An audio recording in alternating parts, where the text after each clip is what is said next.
భాగ్యనగరం భవిష్యత్తును దృష్టిలో పెట్టుకొని భాగ్యనగరం బాగుండాలంటే, భాగ్యనగరంలో ప్రజల భవిష్యత్తు బాగుండాలంటే ఎంఐఎం గూండాల యొక్క అనుమతితో మనం బతకాల్సినటువంటి పరిస్థితులు భవిష్యత్తులో రావద్దంటే భాగ్యనగరంలో ఉన్నటువంటి ప్రజలు, ముఖ్యంగా జూబ్లీ టోటల్ మహాశయులందరూ కూడా ఆలోచించాలని సవినయంగా అప్పీల్ చేస్తా ఉన్నాం.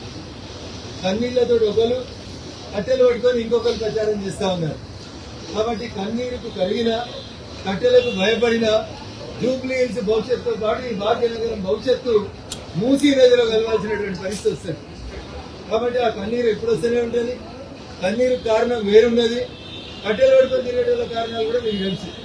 కాబట్టి మేము ఎవరి గురించి వ్యక్తిగతంగా మాట్లాడదలుచుకోలేదు. కానీ కన్నీళ్లకు కరిగిపోతే 3 సంవత్సరాల జూబ్లీ హిల్స్ భవిష్యత్తు గత 11 సంవత్సరాలు ఎట్లుందో ఇప్పుడు కూడా అట్లే ఉండిపోతుంది.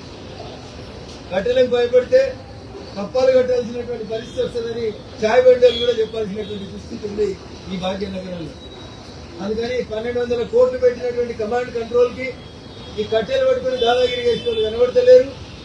భాగ్యనగరం భవిష్యత్తు ఆగం కావద్దంటే ఈ కార్యక్రమం నుంచి ఓటరు మహాశయుల ఆలోచన విధానంలో ఎట్లా మార్పు తీసుకోవాలి, ఎట్లా మార్పు తీసుకురావాలనే విషయంలో కూడా సోషల్ మీడియాలో కొన్ని యూట్యూబ్ ఛానళ్లలో భారతీయ జనతా పార్టీ గురించి, భారతీయ జనతా పార్టీ నాయకత్వం గురించి జరుగుతున్నటువంటి తప్పుడు ప్రచారాన్ని ఎప్పటికప్పుడు ఎట్లా ఖండించాలనేటువంటి విషయంతో పాటు పత్రికా యాజమాన్యాలకి, ఎలక్ట్రానిక్ ప్రింట్ మీడియా పెద్దలందరికీ కూడా మేము సగౌరవంగా చేసేటువంటి అప్పీల్ ఒకటే. 3 సార్లు వరుసగా ఈ దేశాన్ని పాలిస్తున్న పార్టీ, తెలంగాణలో పార్లమెంటుకు జరిగిన ఎన్నికల్లో అధికారంలో ఉన్న పార్టీతో సమానంగా ఎంపీలను గెలిచిన పార్టీ కాబట్టి గౌరవ పెద్దలందరూ కూడా సవినయంగా చేసేటువంటి అప్పీల్. ఇతర పార్టీలకు వస్తున్నటువంటి కవరేజ్ ఎంత ఉంటుందో దయచేసి భారతీయ జనతా పార్టీ కూడా అంతే కవరేజ్ ఇవ్వాలని సవినయంగా 2 చేతులు జోడించి విజ్ఞప్తి చేస్తా ఉన్నాం.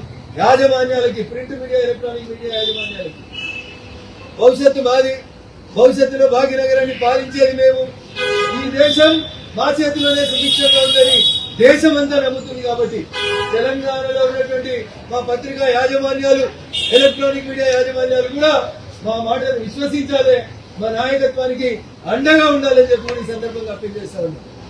సోషల్ మీడియాలో తప్పుడు వార్తలు, తప్పుడు సర్వేలు వస్తున్నాయి. వీళ్ళకి ఇంత ఓటింగ్ వచ్చింది, వాళ్ళకి అంత ఓటింగ్ వచ్చిందని.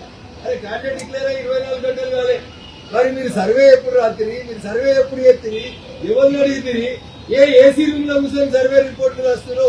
దయచేసి పార్టీల ఇమేజ్ ని డ్యామేజ్ చేసేందుకు ఇటువంటి తప్పుడు వార్తలు ఎవరు కూడా ప్రసారం చేయొద్దని మీడియా మిత్రులకి, ఆ యూట్యూబ్ ఛానల్ మిత్రులకు కూడా సవినయంగా అప్పీల్ చేస్తా ఉన్నారు. 4వ స్తంభం మీరు, ప్రజాస్వామ్యాన్ని కాపాడాల్సిన వాళ్ళు మీరు కూడా ఇట్లా చేస్తే బాగుండదేమో ఒకసారి ఆలోచించమని అప్పీల్ చేస్తా ఉన్నారు. పార్టీలో జీతం తీసుకొని పనిచేసిన వాళ్ళు ఏది రాసినా నడుస్తుందని రాసుకునే వాళ్ళకు కూడా ఈ అప్పీల్ లాగానే స్వీకరించండి. వ్యక్తిగతంగా మేము ఎవరిని ఇన్సల్ట్ చేయదలుచుకోలేదు. కాబట్టి దయచేసి ప్రతి అంశాన్ని భారతీయ జనతా పార్టీ నాయకత్వం గమనిస్తా ఉంది.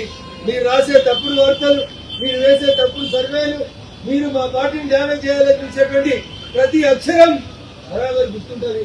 ఇవాళ మేము అధికారంలో లేకపోవచ్చు, మీ మీద చర్యలు తీసుకునే శక్తి భగవంతుడు మాకు ఇవ్వలేకపోవచ్చు, కానీ భూమి గుండ్రంగా ఉంటుంది. ఇటు మీరు టేకే టర్న్ అనేది మాత్రం గుర్తుంచుకోండి. ప్రతిదీ రాసి పెట్టుకుంటాం, ప్రతిదీ లెక్క పెట్టుకుంటాం. కాబట్టి యాజమాన్యాలకి నేను తప్పులు అంటగట్టదలుచుకోలేదు. వ్యక్తిగతంగా ఎవరైనా తప్పులు చేస్తే మాత్రం దయించి లెక్కలు మాత్రం ఉంటాయని మాత్రం అప్పీల్ చేస్తా ఉన్నాం. ఇది ప్రేమతో చెప్తున్న మాట.